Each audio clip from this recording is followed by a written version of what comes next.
Hello friends, welcome to engineers point YouTube channel. दोस्तों, आज हम इस वीडियो में UP triple SC junior engineer electrical 2016 का जो क्वेश्चन पेपर है उस पेपर को हम यहाँ पे इस वीडियो के अंदर डिस्कस करने वाले हैं। अगर मैं बात करता हूँ इस पेपर की, तो इस पेपर में जो टोटल हमारे 125 टेक्निकल क्वेश्चन हैं। तो इस पेपर में जो 125 टेक्निकल क्वेश्चन है उन क्वेश्चन को हम यहाँ पे इस वीडियो के अंदर डिस्कस करने वाले हैं। तो दोस्तों, अगर आप चैनल पे पहली बार आए हो तो चैनल को सब्सक्राइब जरूर कर लीजिए, ताकि आपको जब भी हम किसी नई पेपर का सॉल्यूशन अपलोड करें तो उसका नोटिफिकेशन सबसे पहले मिल सके।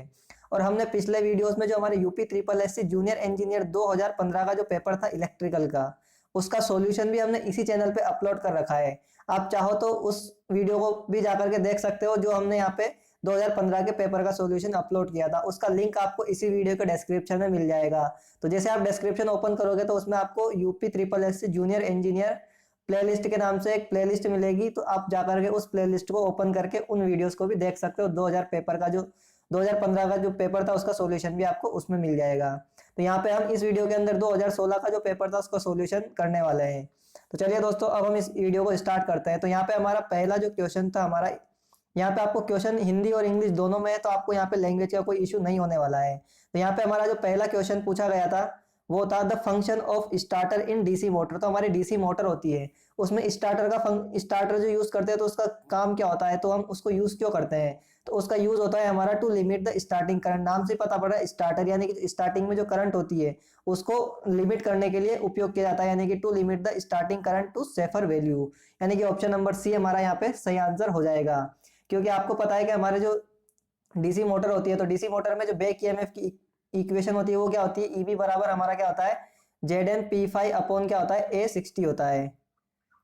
और यहाँ पे हमारे पास जो आर्मेचर करंट की इक्वेशन क्या होती है वो होती है I A is equal to क्या होता है हमारे पास, V minus EB upon R A होता है। तो हमारी जब स्टार्टिंग कंडीशन होती है तो स्टार्टिंग कंडीशन में क्या होता है, हमारे पास स्पीड जीरो होती है। मोटर की स्पीड जीरो होने से क्या होता है, हमारा बैक ईएमएफ जीरो होता है। और जब हमारा बैक ईएमएफ जीरो होता है तो हमारी जो करंट होती है वो क्या होती है, बहुत ज्यादा होती है स्टार्टिंग करंट। तो इसी स्टार्टिंग करंट को लिमिट करने के लिए हम स्टार्टर का प्रयोग करते हैं। तो अब चलते हैं हम अगले क्वेश्चन पर। तो हमारा यहाँ से जो सेकंड क्वेश्चन है वो है हमारा, यहाँ से सेकंड क्वेश्चन है in regenerative braking the motor energy is. जो हमारी जो रीजनरेटिव ब्रेकिंग होती है उसमें जो मोटर जो एनर्जी होती है वो क्या करती है, dissipate in the armature heating, या फिर dissipate in the winding losses, या फिर हमारा return to the supplies mains, या नन ऑफ दी अबव। तो हमारी जो रीजनरेटिव ब्रेकिंग होती है तो उसमें क्या करती है, हमारी जो मोटर होती है वो एनर्जी वापस हमारे सप्लाई को रिटर्न कर देती है। यानी कि जब जो मोटर हमारी जब नॉर्मल कंडीशन में चल रही थी तो उस टाइम पे क्या कर रही थी, मोटर हमारी सप्लाई को ले रही थी, सप्लाई से करंट ले रही थी, यानी कि एनर्जी को ले रही थी। लेकिन जैसे ही मोटर को हमने रीजनरेटिव ब्रेकिंग का उपयोग करके चलाया तो वही मोटर क्या करती है, हमारी सप्लाई को रिटर्न सप्लाई करने लग जाती है, रिटर्न करंट देने लग जाती है। तो ये हमारी क्या क्या करते हैं, return to the supply mains, यानी कि ऑप्शन नंबर सी हमारा इसका सही आंसर हो जाएगा। और यहाँ पे अगर बात करता हूँ जब मोटर की, तो मोटर में क्या होता है हमारा, यहाँ पे अगर हम बात करते हैं मोटर की, तो यहाँ पे ये हमारा आर्मेचर वाइंडिंग होती है और ये हमारा जनरेटेड ईएमएफ बैक ईएमएफ होता है मोटर के केस में। तो यहाँ पे हमारा क्या होता है, ये सप्लाई वोल्टेज होता है। तो यहाँ पे अगर हम बात करते हैं मोटर के केस में, तो मोटर के केस में जो हमारा क्या होता है, जो वी जो होता है ये ग्रेटर देन होता है ईबी, उस ईबी से ग्रेटर देन होता है। और अगर हम जनरेटर के केस में बात करते हैं तो जनरेटर के केस में क्या होता है हमारा, यहाँ पे ईबी जो होता है ये क्या होता है, ग्रेटर देन क्या होता है, वी होता है। और इसी केस में हमारे पास जो मोटर क्या करती है, इसी ये जब हमारा ईबी जब ग्रेटर देन वी हो जाता है तो ये हमारी क्या होती है, रीजनरेटिव ब्रेकिंग होती है। तो इसी कंडीशन में क्या करती है, हमारी मोटर सप्लाई को रिटर्न में करंट देने लग जाती है, यहाँ पे करंट आई हो जाएगी। तो ये आपसे क्वेश्चन में पूछा गया था। तो यहाँ से हमारा इसका सही ऑप्शन क्या था, return to the supply mains. अगला क्वेश्चन है the two winding of a transformer are. जो हमारी जो टू वाइंडिंग जो होता है ट्रांसफॉर्मर का, जो वो कैसे कनेक्ट होती है, इंडक्टिवली लिंक्ड होती है, यानी कि इंडक्टिवली कनेक्ट होती है, या फिर कंडक्टिवली कनेक्ट होती है, या फिर उनके बीच में कोई लिंक नहीं होता है, इलेक्ट्रोस्टैटिकली कनेक्ट होती है। तो हमारा जो टू वाइंडिंग ट्रांसफॉर्मर होता है, यानी कि उसमें जो वाइंडिंग्स होती है वो इंडक्टिवली कनेक्ट होती है, यानी कि इंडक्टिवली लिंक्ड होती है, यानी कि ऑप्शन नंबर बी हमारा इस क्वेश्चन का सही आंसर होगा। अब चलते हैं अगले क्वेश्चन पर। तो हमारे पास नेक्स्ट क्वेश्चन है और ट्रांसफॉर्मर ट्रांसफॉर्म। जो हमारे जो ट्रांसफॉर्मर होता है किसको ट्रांसफॉर्म करता है, यानी किसको बदलता है। तो आपको पता है हमारा जो ट्रांसफॉर्मर होता है ये क्या करता है, या तो वोल्टेज को स्टेप अप करता है या वोल्टेज को स्टेप डाउन करता है। तो ये किसको बदलता है, या अगर हमारा वोल्टेज को स्टेप अप कर रहा है तो हमारी करंट क्या होगी, डिक्रीज होगी। क्योंकि आपको पता है आई बराबर क्या होता है हमारे पास, V बटा आर होता है। अगर हमारा एक वैल्यू बढ़ेगी, वोल्टेज बढ़ेगा तो हमारी करंट डिक्रीज होगी, क्योंकि हमारा P बराबर क्या होता है, वी आई होता है, यानी कि इस पावर को कांस्टेंट बनाए रखने के लिए अगर हमारा वोल्टेज बढ़ेगा तो करंट को डिक्रीज होना पड़ेगा। तो यानी कि हमारा अगर वोल्टेज बढ़ेगी तो करंट डिक्रीज होगा, और वोल्टेज कम होगा तो करंट डिक्रीज होगा। तो ये किसको ट्रांसफॉर्म करता है, वोल्टेज एंड करंट को। तो यहाँ पे हमारा इसका सही ऑप्शन क्या हो जाएगा, ऑप्शन नंबर सी हमारा इसका सही आंसर हो जाएगा। लेकिन अगर आपको यहाँ पे पावर भी ऑप्शन में देता तो यहाँ पे हमारा किसको ट्रांसफॉर्म करता, पावर को ट्रांसफर करता फ्रॉम एक सर्किट से दूसरे सर्किट में। तो यहाँ पे आपको फिर पावर ऑप्शन टिक करना था, लेकिन यहाँ पे हमारे पास क्या है, करंट एंड वोल्टेज। अब चलते हैं अगले क्वेश्चन पर। तो नेक्स्ट क्वेश्चन है हमारा, the transformer efficiency will be maximum at a power factor of. तो यहाँ पे हमारा जो ट्रांसफॉर्मर होता है उसकी जो मैक्सिमम एफिशिएंसी होती है वो कौन से पावर फैक्टर पे होती है, तो ये होती है हमारी यूनिटी पावर फैक्टर पे। ऑप्शन नंबर बी हमारा इसका करेक्ट आंसर होगा। नेक्स्ट क्वेश्चन पर चलते हैं। तो अगला क्वेश्चन है, Why is the core of transformer built up of lamination। तो यहाँ हमारा जो ट्रांसफॉर्मर की कोर होती है वो हम लेमिनेशंस की, उसमें पतली पतली लेमिनेशंस की क्यों बनाते हैं। तो आपको पता है जो लेमिनेशंस का बनाते हैं तो उसको क्यों बनाते हैं, ताकि इससे हमारे क्या हो जाए, जो एडी करंट लॉसेस है हमारे, जो एडी करंट जो लॉसेस है वो क्या हो जाए, हमारे रिड्यूस हो जाए। और हम उसमें क्या करते हैं, जो सिलिकॉन जो मिलाते हैं, जो सिलिकॉन का उपयोग क्यों करते हैं, ताकि हमारा जो हिस्टेरेसिस लॉसेस है वो क्या हो जाए, हमारे कम हो जाए। तो यानी कि लेमिनेशन कोर को लेमिनेट करना क्यों करते हैं, ताकि हमारा एडी करंट लॉसेस कम हो जाए। और सिलिकॉन क्यों मिलाते हैं, ताकि हमारा हिस्टेरेसिस लॉसेस कम हो जाए। तो यहाँ से हमसे लेमिनेशन पूछा गया है, तो सही ऑप्शन क्या हो जाएगा, to reduce eddy current loss. Option number A हमारा इसका करेक्ट आंसर हो जाएगा। अब चलते हैं नेक्स्ट क्वेश्चन पर। तो अगला क्वेश्चन है, the residual magnetism of a DC shunt generator can be regain by. अगर हमारा जो डीसी शंट जनरेटर है उसका जो रेजिडुअल मैग्नेटिज्म है वो अगर खत्म हो जाता है, यानी कि वो अचानक से खत्म हो जाता है रेजिडुअल मैग्नेटिज्म, तो हमारा उस रेजिडुअल मैग्नेटिज्म को दोबारा प्राप्त करने के लिए हम क्या करते हैं। तो हम क्या करते हैं, जो हमारी शंट फील्ड वाइंडिंग होती है उसके अक्रॉस में हम क्या करते हैं, एक बैटरी कनेक्ट कर देते हैं। यानी कि अगर बात करता हूं मैं यहाँ पे, हमारा कुछ इस प्रकार से डीसी शंट जनरेटर होता है। ये हमारा क्या होता है, ये डीसी शंट जनरेटर होता है। ये हमारा हो गया यहाँ से ईजी, ये हो गया आई आर ए, और इसमें करंट होगी हमारी आई ए होगी, और ये टोटल करंट जनरेटर है तो ये हमारा ये करंट देता है, यानी कि बाहर की तरफ हमारी करंट आ जाएगी और ये आई एस एच हो जाएगा। अब इसमें क्या होता है, हमारा रेजिडुअल मैग्नेटिज्म प्रेजेंट होता है। अगर हमारा रेजिडुअल मैग्नेटिज्म अचानक से खत्म हो जाता है तो क्या क्या करना पड़ता है हमको, जो हमारी शंट वाइंडिंग है इसके शंट में हम क्या करना पड़ता है, एक बैटरी कनेक्ट करनी पड़ती है वापस से रेजिडुअल मैग्नेटिज्म को प्राप्त करने के लिए। तो हम क्या करते हैं, यहाँ पे जो शंट वाइंडिंग होती है इसको हम बैटरी से कनेक्ट कर देते हैं। तो ऑप्शन नंबर हमारा हो जाएगा ए, हमारा इसका सही आंसर हो जाएगा, connect the shunt field to the battery. अब चलते हैं नेक्स्ट क्वेश्चन पर। तो अगला क्वेश्चन है, with the increase in the speed of DC motor. तो जैसे हम डीसी मोटर की स्पीड को बढ़ाते हैं तो both back EMF as well as line current increase, हमारा बैक ईएमएफ और लाइन करंट वो दोनों इंक्रीज करेंगे, या फिर both back EMF and as well as line current fall, यानी कि दोनों डिक्रीज होंगे, या फिर हमारा बैक ईएमएफ इंक्रीज करेगा और लाइन करंट डिक्रीज करेगा, या फिर ऑप्शन नंबर डी है back EMF fall and line current increase, हमारा बैक ईएमएफ इंक्रीज होगा और लाइन करंट डिक्रीज करेगा। तो यहाँ पे अगर हम बात करते हैं, जब हमारी डीसी मोटर की स्पीड इंक्रीज होती है तो आपको पता है कि जो स्पीड जो यहाँ पे हमारे पास बैक ईएमएफ का जो फॉर्मूला होता है ईबी बराबर क्या होता है हमारे पास, Z N P five upon A 60 होता है। तो अब हमारा क्या हो रहा है डीसी मोटर की, यानी कि आप देख सकते हो EB is directly proportional to N होता है। तो अगर डीसी मोटर की क्वेश्चन में स्पीड बढ़ा रहा है तो जैसे स्पीड बढ़ेगी तो हमारा यहाँ पे बैक ईएमएफ जो हो जाएगा वो क्या हो जाएगा, वो हमारा इंक्रीज हो जाएगा। और आपको पता है जब बैक ईएमएफ इंक्रीज होगा हमारा, तो यहाँ पे हमको एक रिलेशन पता है कि हमारी जो स्पीड होती है वो इनवर्सली प्रोपोर्शनल आई ए होती है, यानी कि जैसे हमारी स्पीड बढ़ेगी तो हमारी करंट जो होगी वो क्या हो जाएगी, डिक्रीज हो जाएगी। तो आपको यहाँ से ये दोनों रिलेशन आपको याद रखना है। तो यहाँ पे क्या होगा, अगर स्पीड बढ़ाएंगे तो बैक ईएमएफ भी बढ़ेगा, लेकिन हमारी जो आर्मेचर करंट है वो यहाँ पे डिक्रीज हो जाएगी। तो यहाँ से आप देख सकते हो ऑप्शन नंबर हमारा कौन सा सही होगा, ऑप्शन नंबर सी हमारा इस क्वेश्चन का सही हो जाएगा, back EMF increase but line current decrease. अगले क्वेश्चन पर चलते हैं। तो अगला क्वेश्चन है question number 9, the direction of rotation of DC shunt motor can be reverse by interchanging. जो हमारे डीसी शंट मोटर होती है उसकी जो घूमने की डायरेक्शन है उसे हम कैसे इंटरचेंज कर सकते हैं, यानी कि उसको चेंज कर सकते हैं। तो यहाँ पे हम सप्लाई टर्मिनल को चेंज करके करेंगे, ऑप्शन बी है हमारे पास फील्ड टर्मिनल्स को चेंज करके करेंगे, या फिर आर्मेचर टर्मिनल्स को चेंज करके हम उसकी घूमने की डायरेक्शन को चेंज करेंगे, या फिर या तो हम फील्ड के टर्मिनल चेंज करें या फिर आर्मेचर के करें। तो जब भी हमको किसी भी डीसी शंट मोटर हो या इंडक्शन मोटर हो, कोई सी मोटर हो, अगर हम उसको घूमने की डायरेक्शन उसकी रिवर्स करना है, उसकी इंटरचेंज करना है, तो या तो हम उसके शंट वाइंडिंग के टर्मिनल्स को चेंज करेंगे या फील्ड वाइंडिंग के आर्मेचर के, या तो हम फील्ड वाइंडिंग के जो टर्मिनल्स है उनको इंटरचेंज कर देंगे, या फिर आर्मेचर के जो टर्मिनल्स है दोनों को उनको इंटरचेंज कर देंगे। लेकिन कभी भी दोनों को एक साथ इंटरचेंज नहीं करेंगे। अगर हमने दोनों को एक साथ इंटरचेंज कर दिया तो हमारी मोटर वो सेम डायरेक्शन में घूमती रहेगी, यानी कि हम क्या करेंगे, दोनों में से किसी एक वाइंडिंग के ही टर्मिनल्स को इंटरचेंज करेंगे। तो ऑप्शन नंबर हमारा डी इस क्वेश्चन का सही आंसर होगा। अब चलते हैं नेक्स्ट क्वेश्चन पर। तो अगला क्वेश्चन है the torque speed characteristics of DC shunt motor is. जो हमारी जो डीसी शंट मोटर होती है उसकी टॉर्क स्पीड कैरेक्टरिस्टिक्स होती है वो कैसी होती है। तो आपको पता है हमारे पास जो डीसी शंट मोटर में जो टॉर्क होता है वो इनवर्सली प्रोपोर्शनल स्पीड होता है। तो यहाँ पे क्या होता है हमारे पास ये हमारा वाई और ये हमारे पास कुछ ये इसकी टॉर्क और ये हो गया हमारे पास स्पीड। ये हमारे पास इसकी कुछ टॉर्क स्लिप करेक्ट ये टॉर्क और स्पीड की कैरेक्टरिस्टिक्स होती है। तो आप यहाँ से देख सकते हो कि इसकी स्पीड जो है वो क्या हो रही है, जैसे टॉर्क बढ़ता है तो स्पीड इसकी डिक्रीज होती जाती है। तो ये किसी हो जाएगी ड्रॉपिंग स्ट्रेट लाइन। यहाँ पे ऑप्शन नंबर बी हमारा इसका करेक्ट आंसर हो जाएगा, ड्रॉपिंग स्ट्रेट लाइन। यानी कि स्ट्रेट लाइन तो है लेकिन क्या हो रही है, डिक्रीज होती जा रही है, यानी कि dropping straight line. Option number B हमारा इसका करेक्ट आंसर होगा। अगले क्वेश्चन पर चलते हैं। तो नेक्स्ट क्वेश्चन है if n is the speed of DC series motor and IA is the armature current। तो यहाँ से आपको n और IA का रिलेशन बताना है। तो यहाँ पे आपको पता है हमारे पास डीसी जो सीरीज मोटर होती है उसमें स्पीड जो होती है इनवर्सली प्रोपोर्शनल 1/IA होती है। अभी मैंने आपको कुछ दिन 2 या 3 क्वेश्चन पहले ऊपर ही बताया था। तो यहाँ पे इसका सीधा सीधा रिलेशन क्या हो जाएगा, n इनवर्सली प्रोपोर्शनल IA। यानी कि ऑप्शन नंबर आप देख सकते हो, ऑप्शन नंबर ए हमारा यहाँ पे इस क्वेश्चन का सही आंसर हो जाएगा। अब चलते हैं अगले क्वेश्चन पर। तो नेक्स्ट क्वेश्चन है हमारे पास variation in speed by Ward Leonard control method of DC motors occurs due to variation in. तो आपको पता है जो वॉर्ड लियोनार्ड मेथड है हमारा स्पीड कंट्रोल करने का डीसी मोटर का।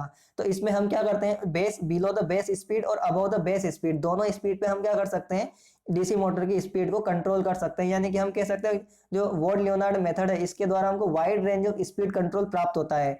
और जो वॉर्ड लियोनार्ड मेथड होता है इसमें क्या क्या होता है, बेसिकली हमारा एक डीसी जनरेटर होता है। उस डीसी जनरेटर के द्वारा हम डीसी मोटर की जो स्पीड है उसको कंट्रोल करते हैं। और डीसी जनरेटर को किसके द्वारा घुमाया जाता है, यहाँ पे 3 फेज इंडक्शन मोटर के द्वारा घुमाया जाता है। तो बेसिकली हम क्या करते हैं, जो हमारा डीसी जनरेटर होता है उसके आर्मेचर वोल्टेज को हम कंट्रोल करते हैं और उसको कंट्रोल करके हम डीसी शंट मोटर की स्पीड को कंट्रोल करते हैं। तो बेसिकली हमारा वॉर्ड लियोनार्ड मेथड होता है, ये क्या होता है हमारा एक आर्मेचर कंट्रोल मेथड ही होता है। तो ऑप्शन नंबर सी हमारा इसका सही आंसर हो जाएगा, armature voltage.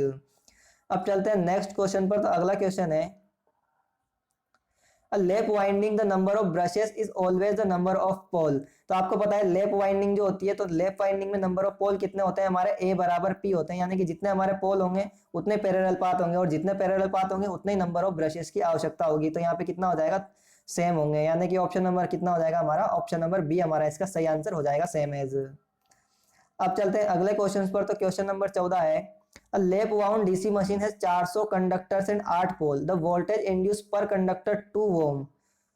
The machine generates a voltage of। तो यहाँ से हमको क्या दिया हुआ है, एक हमारे पास 400 एक डीसी मशीन है, उसके अंदर कितने कंडक्टर है हमारे पास 400 कंडक्टर है और कितने पोल है 8 पोल है। और यहाँ पे हमारे पास जो वोल्टेज हो रहा है एक कंडक्टर के अंदर 2 वोल्ट प्रोड्यूस हो रहा है। तो यहाँ पे आपको मशीन का जनरेटेड वोल्टेज बताना है।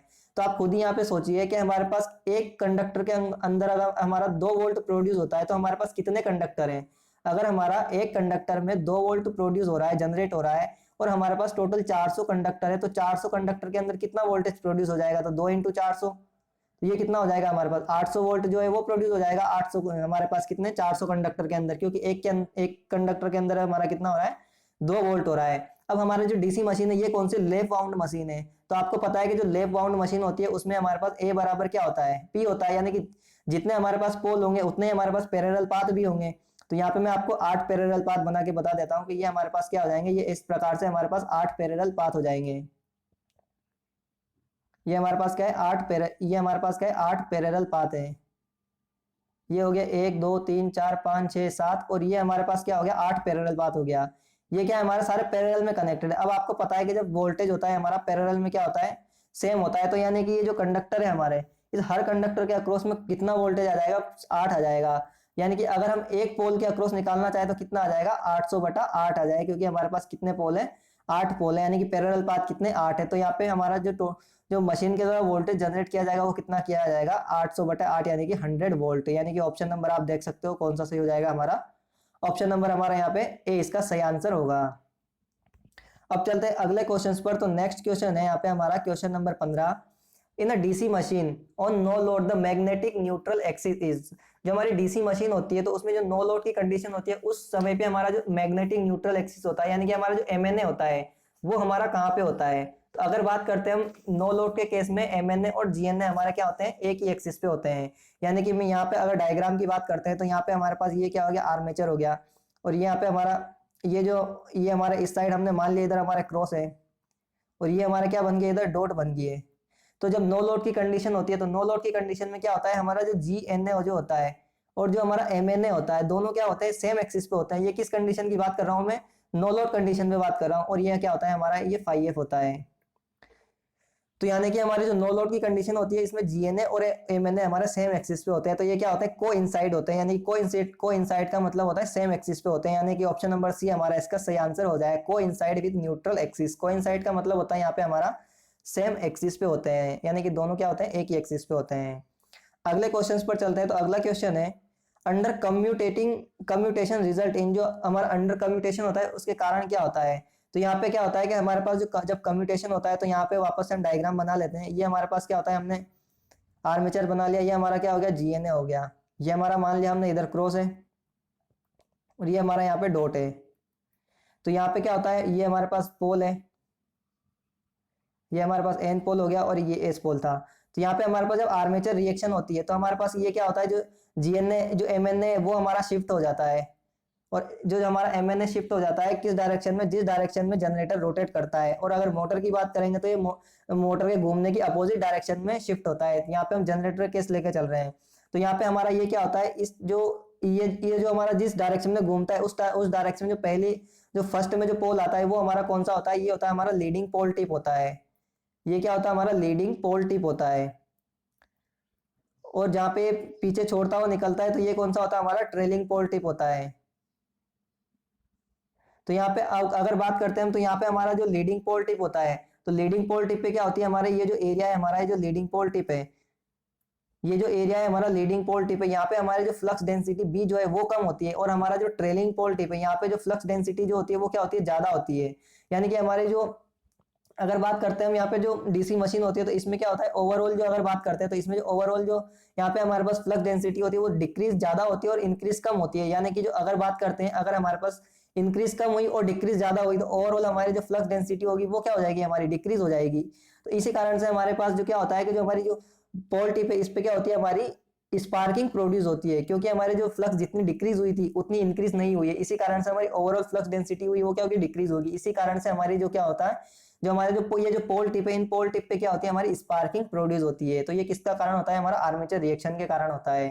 तो यहाँ से हमारा क्या हो जाएगा, अब ऑप्शन यहाँ पे देखते हैं, ऑप्शन नंबर सी देखिए, sparking at the trailing edge of the brushes. तो यहाँ पे ज्यादा स्पार्किंग कहाँ पे होगी, ट्रेलिंग एज पे होगी, क्योंकि वहाँ की फ्लक्स डेंसिटी ज्यादा थी। और हमारा जो लीडिंग पोल टिप था जहाँ पे हमारी फ्लक्स डेंसिटी जो थी वो क्या थी, कम थी।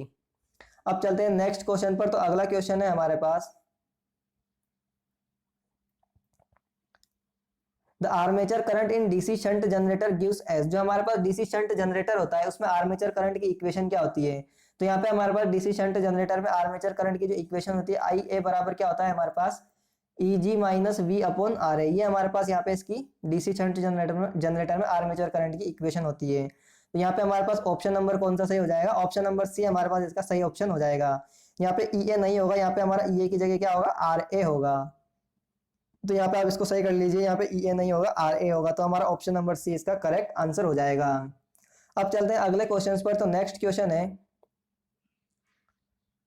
The frequency eight which maximum voltage occurs across the capacitor in RLC circuit. जो हमारा आरएलसी सर्किट होता है तो उसमें जो हमारी जो मैक्सिमम फ्रीक्वेंसी होती है जिसपे हमारा मैक्सिमम वोल्टेज जो होता है वो कैपेसिटर के अक्रॉस आता है। यानी कि जो हमारी वो फ्रीक्वेंसी बतानी है जिसपे हमको जो हमारा कैपेसिटर है उसके अक्रॉस मैक्सिमम वोल्टेज आता है। तो वो कौन सी फ्रीक्वेंसी होती है हमारी, तो ये होती है हमारी रेजोनेंस फ्रीक्वेंसी होती है। यानी कि जो जब रेजोनेंस फ्रीक्वेंसी की कंडीशन होती है उस टाइम पे हमारा जो चाहे इंडक्टर हो चाहे कैपेसिटर हो, दोनों के अक्रॉस क्या होता है, हमारा मैक्सिमम वोल्टेज आता है। तो यहाँ पे रेजोनेंस फ्रीक्वेंसी होती है। तो रेजोनेंस फ्रीक्वेंसी कितनी होती है हमारी, तो ये होती है हमारी ओमेगा। यहाँ पे रेजोनेंस फ्रीक्वेंसी की अगर बात करते हैं हम एफ नॉट की, तो ये कितनी होती है हमारी 1/2 अंडर रूट एल सी। तो यहाँ पे कौन सा ऑप्शन सही हो जाएगा हमारा, ऑप्शन नंबर ए हमारा इसका सही आंसर हो जाएगा, 1/2 अंडर रूट एल सी। अब चलते हैं अगले क्वेश्चन पर। तो नेक्स्ट क्वेश्चन है, while measuring power in three phase load by 2 wattmeter method, the reading of the 2 wattmeter are equal at opposite when। तो यहाँ पे आपको मैं जो कंडीशन बनती है सारी कंडीशन बता देता हूँ। तो यहाँ से सबसे पहले हमारे पास जो जब भी हम वोट मीटर से रीडिंग मेजर करते हैं तो हमारा 5 कंडीशन बनती है। वो कौन कौन सी बनती है कि हमारा जो पहला वोट मीटर है और जो दूसरा वोट मीटर है दोनों हमारे इक्वल रीडिंग दे रहे हो, तो उस कंडीशन में हमारा फाई जो होता है वो कितना होता है, वो यहाँ पे 0 डिग्री होता है। और कोस 0 की वैल्यू कितनी होती है, कोस 0 की वैल्यू हमारे पास यूनिटी होती है, यानी कि पावर फैक्टर कितना होता है हमारा, यूनिटी होता है, जब दोनों वोट मीटर बराबर रीडिंग दे रहे होते हैं। और यहाँ पे अब बात करते हैं, अगर हमारा W1 vote metre W1 reading दे रहा है और वोट मीटर W2 माइनस में रीडिंग दे रहा है, दोनों बराबर रीडिंग दे रहे हैं और लेकिन एक नेगेटिव दे रहा है, यानी कि अगर एग्जांपल के तौर पे माने, अगर ये हमारा 5 दे रहा है और ये -5 दे रहा है, यानी कि ये हमारा इस हमने एक एग्जांपल माना, तो उस केस में हमारे पास जो यहाँ पे क्या होता है, जो फाई होता है, जो फाई कितना होता है, तो इस केस में हमारे पास फाई जो होता है वो होता है 90 डिग्री। और आपको पता है कोस 90 की वैल्यू कितनी होती है, 0 होती है। और अब जो हमारे पास थर्ड केस आता है, थर्ड केस क्या होता है, अगर हमारा वोट मीटर एक वोट मीटर W1 रीडिंग दे रहा है और दूसरा voltmeter just double reading दे रहा है इसकी, तो उस केस में हमारे पास जो पावर फैक्टर होता है, पावर फैक्टर एंगल जो होता है फाई, वो कितना होता है हमारे पास, तो यहाँ पे पावर फैक्टर होता है हमारे पास 0.866, ये हमारे पास इसका पावर फैक्टर आ जाता है। और हमारे पास अगर थर्ड केस जो आता है, जो थर्ड केस होता है हमारे पास, अगर हमारा एक वोट मीटर W1 रीडिंग दे रहा है, यानी कुछ फाइनाइट वैल्यू दे रहा है हमको, और जो W2 जो वोट मीटर है हमारा वो 0 रीड कर रहा है, तो उस केस में हमारा जो फाई एंगल होता है वो कितना होता है, 60 डिग्री होता है। और यहाँ पे जो हमारा जो पावर फैक्टर होता है वो कितना होता है, कोस 60 की वैल्यू 0.5 होती है। और अब हमारे पास एक लास्ट केस बचता है कि अगर हमारा एक वोट मीटर हमको कुछ पॉजिटिव रीडिंग दे रहा है और दूसरा वोट मीटर हमको जो सेकंड वोट मीटर है कुछ नेगेटिव रीडिंग दे रहा है, तो उस केस में हमारा जो पावर फैक्टर होता है वो हमारा होता है लेस देन 0.5 होता है।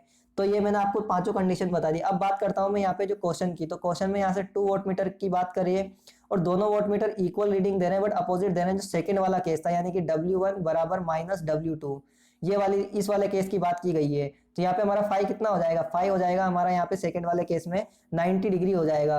और फाई जब 90 डिग्री होता है तो पावर फैक्टर यानी कि कोस फाई की वैल्यू, कोस 90 की वैल्यू कितनी होती है हमारे पास, 0। तो यहाँ से बताना है कि जो ऑप्शन है जो हमारा पावर फैक्टर होगा वो यूनिटी होगा, ऑप्शन बी जो हमारा लोड का जो लोड बैलेंस होगा, या फिर phase angle between 60 degree and 90 degree, load is purely inductive. तो यहाँ पे क्या हो जाएगा, पावर फैक्टर 0 हमको किस केस में मिलता है, जब हमारा लोड प्योरली इंडक्टिव होता है उस केस में हमको पावर फैक्टर 0 देखने को मिलता है।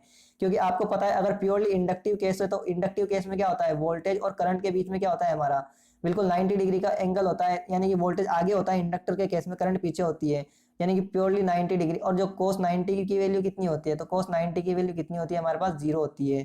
तो हमारा लोड जो प्योरली इंडक्टिव केस में पावर फैक्टर मिलता है वो हमको 0 मिलता है। तो आपको ये भी साथ में याद रखना है, ये भी काफी एग्जाम में काफी बार पूछा जा चुका है कि जो प्योरली इंडक्टिव और प्योरली कैपेसिटिव सर्किट होता है उसका पावर फैक्टर कितना होता है। अब जल्दी जल्दी में यूनिटी टिक कर देता हूँ जो कि गलत होता है, उसका पावर फैक्टर 0 होता है। आपको अच्छे से क्लियर करके चलना पड़ेगा। तो यहाँ पे हमारा जो जब दोनों वोट मीटर एक पॉजिटिव बराबर और एक नेगेटिव रीडिंग दे रहा है तो हमारा फाइन 90 डिग्री, पावर फैक्टर 0। तो यहाँ पे किसके बराबर हो जाएगा, प्योरली इंडक्टिव सर्किट के बराबर। तो ऑप्शन नंबर डी हमारा इसका सही आंसर होगा। अब चलते हैं अगले क्वेश्चन पर। तो नेक्स्ट क्वेश्चन है, EMF induced in a coil rotating in a uniform magnetic field will be maximum when। जो हमारा जो कोयल है उसमें EMF जो इंड्यूस हुआ है, जो रोटेटिंग, जो हमारी कोयल रोटेटिंग होती है हमारी यूनिफॉर्म मैग्नेटिक फील्ड में, जो हमारा EMF इंड्यूस होता है मैक्सिमम कब होता है, तो ये होता है हमारा the rate of change of flux linkage is maximum. जब हमारा rate of change of flux linkage maximum होती है उस टाइम पे हमारा किसी भी रोटेटिंग यूनिफॉर्म मैग्नेटिक फील्ड के अंदर EMF इंड्यूस होता है वो भी मैक्सिमम होता है। अब चलते हैं अगले क्वेश्चन पर। तो अगला क्वेश्चन है हमारे पास, in a DC motor the windage losses is proportional to. तो हमारे पास जो डीसी मशीन होती है इसमें जो विंडेज लॉसेस होते हैं, अगर बात करते हैं हम यहाँ पे विंडेज लॉसेस की, तो जो हमारे पास जो विंडेज लॉसेस होते हैं ये किसके डायरेक्टली प्रोपोर्शनल होते हैं, तो ये हमारे पास डायरेक्टली प्रोपोर्शनल होते हैं स्पीड के स्क्वायर के। तो यहाँ पे हमारे पास डायरेक्टली स्पीड के स्क्वायर के प्रोपोर्शनल होते हैं। तो यहाँ पे हमारा ऑप्शन नंबर हो जाएगा सही, ऑप्शन नंबर 4 हमारा इसका सही आंसर हो जाएगा, square of the armature speed. अगले क्वेश्चन पर चलते हैं। तो नेक्स्ट क्वेश्चन है, pole shoe of a DC machine are laminated for the purpose of. तो हमारे पास क्या होता है, ये हमारा क्या होता है, पोल होते हैं। ये कुछ इस प्रकार से हमारे पास क्या होते हैं, पोल होते हैं। तो ये आगे जो पीछे का भाग होता है इसे हम पोल कोर बोलते हैं, और आगे वाले को पोल सॉरी ये पीछे वाला पोल शू होता है और आगे वाला भाग पोल कोर होता है। तो यहाँ पे आपसे बात की गई है, जो हमारा जो डीसी मशीन में जो पोल शू होता है इसको हम लेमिनेटेड बनाते हैं। तो लेमिनेटेड क्यों बनाते हैं, तो लेमिनेटेड बनाने का रीजन होता है कि इससे हमारे क्या होती है, एडी करंट लॉसेस जो होते हैं वो डिक्रीज हो जाता है, यानी कि कम हो जाता है। तो ऑप्शन नंबर डी हमारा इसका सही answer, sorry option number B हमारा इसका करेक्ट आंसर होगा। अगले क्वेश्चन पर चलते हैं। तो नेक्स्ट क्वेश्चन है, the RMS value of sine wave of 100 sine wave is 100 ampere its peak value. तो यहाँ से हमको आरएमएस वैल्यू दी गई है और पीक वैल्यू निकालनी है। तो आपको पता है आरएमएस वैल्यू जो होती है ये क्या होती है हमारे पास Vm/√2। तो आरएमएस वैल्यू हमको कितनी दी गई है 1600 इंटू √2 का मल्टीप्लाई कर देंगे तो हमारे पास क्या आ जाएगी Vm आ जाएगी। तो ये जब √2 का मल्टीप्लाई करेंगे तो ये कितना आ जाएगा हमारे पास 141 बराबर Vm, यानी कि Vm की वैल्यू कितनी आ जाएगी 141 आ जाएगी। तो यहाँ पे ऑप्शन नंबर कौन सा सही हो जाएगा, ऑप्शन नंबर बी हमारे पास इसका करेक्ट आंसर होगा। अब चलते हैं नेक्स्ट क्वेश्चन पर। तो अगला क्वेश्चन है two sinusoidal EMF are given as. यहाँ पे E1 की वैल्यू दी हुई है, E2 की वैल्यू दी हुई है। The phase difference between the two quantities of the degree are. तो यहाँ पे आपको फेज डिफरेंस बताना है। तो वैसे तो आप डायरेक्ट भी देख करके बता सकते हो, जो π/4 होता है। यहाँ पे हमारे पास π/4 का मतलब कितना होता है 45 डिग्री होता है, और π/6 का मतलब कितना होता है हमारा 30 डिग्री होता है। एक प्लस में एक माइनस में, तो दोनों को यहाँ पे ऐड कर देना है, दोनों के बीच में कितना हो जाएगा 75 डिग्री का फेज डिफरेंस हो जाएगा। अगर आपको ऐसे नहीं समझ आता है तो यहाँ पे आप फेजर डायग्राम भी बना के देख सकते हो। यहाँ पे सबसे पहले हम क्या करेंगे, एक 0 डिग्री रेफरेंस लाइन खींच लेंगे। ये 0 डिग्री हमने इसको रेफरेंस मान लिया। अब जो E1 है इसमें जो हमारा एंगल है वो पॉजिटिव में कितना है π/4 है। π/4 का मतलब कितना होता है 45 डिग्री। तो हमने इसको 45 डिग्री आगे बना दिया, ये हमारा 45 डिग्री हो गया। और ये किसका E1 का था। और E2 क्या है हमारा π/6 पीछे है, तो हमने इसको पीछे बना दिया। और π/6 का मतलब कितना होता है 30 डिग्री होता है। और ये हमारा E2 था। अब यहाँ से आपको टोटल एंगल बताना है। तो ये आप देख सकते हो यहाँ से हमारे पास ये टोटल एंगल जो है E1 और E2 के बीच का टोटल एंगल कितना हो जाएगा 30 + 45 यानी कि 75 डिग्री हमारे पास इसका टोटल एंगल हो जाएगा। तो यहाँ पे ऑप्शन नंबर हमारा ए हमारा इसका करेक्ट आंसर होगा। नेक्स्ट क्वेश्चन पर चलते हैं आप। तो अगला क्वेश्चन है the current waveform as shown in figure is applied in a pure resistor is 10 ohm, what is the power dissipate in the resistor. यहाँ से आपको पावर डिसिपेट निकालनी है रेसिस्टर के अंदर, और यहाँ पे आपको करंट की जो वेवफॉर्म है वो दी गई है। तो यहाँ से सबसे पहले हम जो ये जो वेवफॉर्म दी गई है इस वेवफॉर्म से हम क्या करेंगे करंट की आरएमएस वैल्यू निकालेंगे। तो यहाँ पे आरएमएस वैल्यू निकालते हैं सबसे पहले हम करंट की। तो यहाँ पे इसकी आरएमएस वैल्यू कैसे निकालेंगे, तो यहाँ पे इसका मैं आपको शॉर्टकट बता देता हूँ कि शॉर्टकट कैसे होता है। ये हमारे पास क्या है एक ट्राइंगुलर वेवफॉर्म है, और यहाँ पे रिपीट कर रही है। तो यहाँ हमारा जो टाइम पीरियड है वो कितना है, टाइम पीरियड हमारा 3 है, यानी कि 3 के बाद क्या हो रही है रिपीट हो रही है। तो यहाँ पे अगर हम ट्राइंगुलर के लिए अगर हम आरएमएस वैल्यू की बात करते हैं तो यहाँ पे ये कितना होता है, ये होता है हमारे पास Vm/√3। हमको अगर हम पूरे साइकिल के लिए देखते हैं तो Vm/√3 मिलती। और यहाँ पे हमारे पास जो Vm की वैल्यू है वो मैक्सिमम वैल्यू कितनी है 9 है, तो 9/√3 हो जाएगा हमारे पास। ये हमारे पास इसकी आरएमएस वैल्यू हमने इस करंट की निकाल ली। अब हमको क्या निकालना है पावर निकालनी है। तो पावर बराबर क्या होता है हमारे पास I² R होता है। तो सिंपली हम क्या कर देंगे यहाँ से I का स्क्वायर यानी कि 9 का स्क्वायर 81 हो जाएगा, और यहाँ पे 31, और R कितना है हमारे पास ये हो जाएगा हमारे पास 10 हो जाएगा। तो इसको हम काटेंगे तो ये कितना हो जाएगा हमारा 3 दूनी 6, और बचेंगे 2, तो 3 3 7 21 यानी कि 27 27 इंटू 10 कितना हो जाएगा हमारे पास 270 वोट हमारे पास इसका आंसर आ जाएगा। यानी कि जो पावर डिसिपेशन होगी वो कितनी होगी 270 वोट होगी। यानी कि ऑप्शन नंबर हमारा ए हमारा इसका करेक्ट आंसर होगा। नेक्स्ट क्वेश्चन पर चलते हैं। तो अगला क्वेश्चन है a small capacitance is added to a highly inductive circuit is. तो यहाँ पे अब हमारा जो हाईली इंडक्टिव सर्किट था उस हाईली इंडक्टिव सर्किट में हमने क्या किया है कि स्मॉल कैपेसिटेंस को इंक्रीज किया। तो आपको पता है कि जब भी हम सर्किट में कैपेसिटर लगाते हैं तो वो क्या करता है हमारा पावर फैक्टर को इंक्रीज करता है। तो सेम कंसेप्ट यहाँ पर भी वही है कि हमारा जो स्मॉल कैपेसिटेंस हमने ऐड कर दिया हाईली इंडक्टिव सर्किट में, तो ये क्या करेगा हमारा पावर फैक्टर को इंक्रीज करेगा। तो ऑप्शन नंबर बी हमारा इसका करेक्ट ऑप्शन होगा। अगले क्वेश्चन पर चलते हैं। तो नेक्स्ट क्वेश्चन है the power factor of a practical inductor is. तो मैंने अभी आपको बताया था जो प्रैक्टिकल इंडक्टर होता है उसका पावर फैक्टर आपको यूनिटी टिक नहीं करना है, क्योंकि आपको पता है जो प्रैक्टिकल इंडक्टर होता है इसमें वोल्टेज और करंट के बीच में क्या होता है 90 डिग्री का एंगल होता है। ये हमारी करंट है, तो दोनों के बीच में 90 डिग्री का एंगल होता है। तो यहाँ पे हमारे पास क्या हो जाएगा कोस जो 90 होता है, कोस 90 की वैल्यू कितनी होती है हमारे पास 0 डिग्री होती है। तो आपको जल्दी जल्दी में यूनिटी टिक नहीं करना है। यहाँ पे क्या हो जाएगा 0, यहाँ पे प्योरली प्रैक्टिकल इंडक्टर होता है उसका जो पावर फैक्टर क्या होता है 0 होता है। अब चलते हैं अगले क्वेश्चन पर। तो अगला क्वेश्चन है हमारे पास if an ohm meter readings immediately goes practically to 0 and instead there will be checking a capacitor, the capacitor is। तो यहाँ से हमारे पास एक प्रैक्टिकली ओम मीटर है, उसकी रीडिंग अचानक से क्या हो जाती है 0 हो जाती है और वहीं पे रुकी रहती है। और हम उसके बाद हम कैपेसिटर को चेक करते हैं हमारा कैपेसिटर क्या हो गया। तो आपको पता है हमारे पास जो कैपेसिटर होता है, तो यहाँ पे हमारे पास जो कैपेसिटर होता है इसमें क्या होता है अगर हमारे पास कैपेसिटर का जो रीडिंग है वो प्रैक्टिकली क्या होती है इमीडिएटली गोस टू 0, अचानक से 0 हो जाती है। तो अचानक से 0 होने का मतलब क्या होता है हमारे पास हमने कि उसको डीसी से कनेक्ट कर दिया, यानी कि जो हमने कैपेसिटर जो था उसको डीसी से कनेक्ट कर दिया। डीसी का मतलब है कि वहाँ पे हमने डीसी वोल्टेज सोर्स से कनेक्ट कर दिया। अब जब डीसी वोल्टेज सोर्स से कनेक्ट करेंगे तो आपको पता है कि हमारे पास जो टाइम जो होगा उसका टी जो होगा वो कितना हो जाएगा 0 हो जाएगा। और जब स्टार्टिंग कंडीशन थी और स्टार्टिंग कंडीशन में हमारा टी कैपेसिटर में टी जीरो है, तो यहाँ पे हमारा फ्रीक्वेंसी क्या होती है, 1/t होता है। तो फ्रीक्वेंसी कितनी हो जाएगी हमारे पास, इन्फिनिटी हो जाएगी। जब फ्रीक्वेंसी इन्फिनिटी हो जाएगी तो आपको पता है कि हमारे पास एक्सी क्या होता है, 1/2πfc होता है। जब एफ हमारा इन्फिनिटी है तो एक्सी क्या हो जाएगा, हमारा जीरो हो जाएगा। और एक्सी जीरो का मतलब क्या होता है, ये हमारा as a short circuit behave करेगा। यानी कि ऑप्शन नंबर बी हमारा इसका सही आंसर होगा, एज ए शॉर्ट सर्किट। अगले क्वेश्चन पर चलते हैं। तो नेक्स्ट क्वेश्चन है, सॉफ्ट मैग्नेटिक मटेरियल है, जो हमारे जो सॉफ्ट मैग्नेटिक मटेरियल होते हैं उसमें क्या होता है। तो मैं आप जो हमारे जो सॉफ्ट मैग्नेटिक मटेरियल होते हैं तो उनका बीएच कर्व कुछ इस प्रकार से यहाँ पे हमारा निकल के आता है। जो उनका बीएच कर्व होता है कुछ इस प्रकार से निकल के आता है। तो यहाँ पे आप देख सकते हो इसमें जो रिटेंटिविटी होती है, ये जो रिटेंटिविटी होती है हमारे पास, ये क्या होती है, ज्यादा होती है। लेकिन ये करोसिव फोर्स जो होता है ये बहुत कम होता है। यहाँ पे मैंने बहुत ज्यादा बना दिया, ये हमारा बिल्कुल ही न के नेग्लेजिबल होता है। करोसिव फोर्स कुछ इस प्रकार से होता है। तो यहाँ पे इसमें रिटेंटिविटी ज्यादा होती है और करोसिव फोर्स लो होता है। ये हमारा किसका एग्जाम्पल है, हमारा सॉफ्ट मटेरियल का होता है। वैसे अगर हम हार्ड मटेरियल की बात करते हैं तो जो हमारा हार्ड मटेरियल होता है उसका ग्राफ हमको कुछ इस प्रकार से देखने को मिलता है। उसमें हमारा करोसिव फोर्स भी ज्यादा होती है और रिटेंटिविटी भी ज्यादा होती है, दोनों ही ज्यादा होते हैं। लेकिन सॉफ्ट मैग्नेटिक मटेरियल होता है उसमें हमारा रिटेंटिविटी ज्यादा होती है और करोसिव फोर्स कम होता है। और इसी कारण से हम सॉफ्ट मैग्नेटिक मटेरियल होता है उसका उपयोग हम इलेक्ट्रोमैग्नेट बनाने के लिए उपयोग करते हैं। इलेक्ट्रोमैग्नेट बनाने के लिए उपयोग करते हैं। जो हमारा हार्ड मैग्नेटिक मटेरियल होता है इससे हम परमानेंट मैग्नेट बनाते हैं। तो यहाँ से हमारा इस क्वेश्चन का सही आंसर क्या हो जाएगा, सॉफ्ट मैग्नेटिक मटेरियल जो होते हैं उसमें क्या होती है, हाई रिटेंटिविटी होती है और लो करोसिव फोर्स होता है। तो ऑप्शन नंबर आप देख सकते हो, ऑप्शन नंबर ए हमारे पास इस क्वेश्चन का सही आंसर हो जाएगा। अब चलते हैं नेक्स्ट क्वेश्चन पर। तो अगला क्वेश्चन है, according to Faraday's law of electromagnetic induction as an EMF induce in a conductor whenever. तो जो फेराडेज के नियम के अकॉर्डिंग जो किसी भी इलेक्ट्रोमैग्नेटिक इंडक्शन के नियम से जो किसी भी कंडक्टर में जो ईएमएफ है वो कब इंड्यूस होता है। तो आपको फेराडे का नियम पता है कि जब भी कोई करंट कैरिंग कंडक्टर किसी भी मैग्नेटिक फ्लक्स को काटता है तो उसके अंदर क्या होता है, एक ईएमएफ इंड्यूस हो जाता है, जिसे हम किससे डिनोट करते हैं, ई बराबर N D phi by D T से डिनोट करते हैं। तो यहाँ पे क्या हो जाएगा, कट्स अ मैग्नेटिक फ्लक्स। जब भी कोई करंट कैरिंग कंडक्टर किसी मैग्नेटिक फ्लक्स को काटता है तो उसके अंदर एक ईएमएफ इंड्यूस हो जाता है। सिंपल सा आपको डेफिनेशन पूछी गई है। तो यहाँ पे ऑप्शन नंबर हमारा सी इसका सही आंसर हो जाएगा।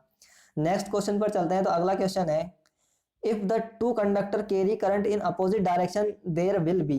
तो हमारे पास जो दो कंडक्टर है वो क्या कर रहे हैं, दोनों अपोजिट डायरेक्शन में करंट ले जा रहे हैं। यानी कि हमने दो करंट कंडक्टर मान लिया, हमारे पास पहला कंडक्टर हो गया और ये हमारे पास दूसरा कंडक्टर हो गया। दोनों, एक में करंट इस डायरेक्शन में, दूसरे में करंट हमारा इस डायरेक्शन में है। तो इनमें हमारा किस प्रकार का फोर्स लगता है, तो इनमें हमारा किस प्रकार का फोर्स लगता है, तो इनमें हमारा रिपल्शन, इसमें हमारा रिपल्शन फोर्स लगता है। कौन सा फोर्स लगता है, रिपल्शन फोर्स लगता है जब भी करंट अपोजिट डायरेक्शन में होती है तो। और जब दोनों कंडक्टर के अंदर, जब आपसे अगर क्वेश्चन हमारा उल्टा होता है कि हमारा दोनों कंडक्टर है उनमें करंट सेम डायरेक्शन में फ्लो कर रही है, तो जब कंडक्टर में सेम डायरेक्शन में करंट फ्लो करती है तो उस टाइम पे हमारा अट्रैक्शन फोर्स लगता है। कौन सा, अट्रैक्शन फोर्स यहाँ पे अप्लाई होता है। और जब हमारा अपोजिट डायरेक्शन में होती है तो रिपल्शन फोर्स लगता है। तो यहाँ पे हमको रिपल्शन पूछा है तो हमारा इसका सही आंसर क्या हो जाएगा, ऑप्शन नंबर हमारा बी इस क्वेश्चन का सही आंसर हो जाएगा।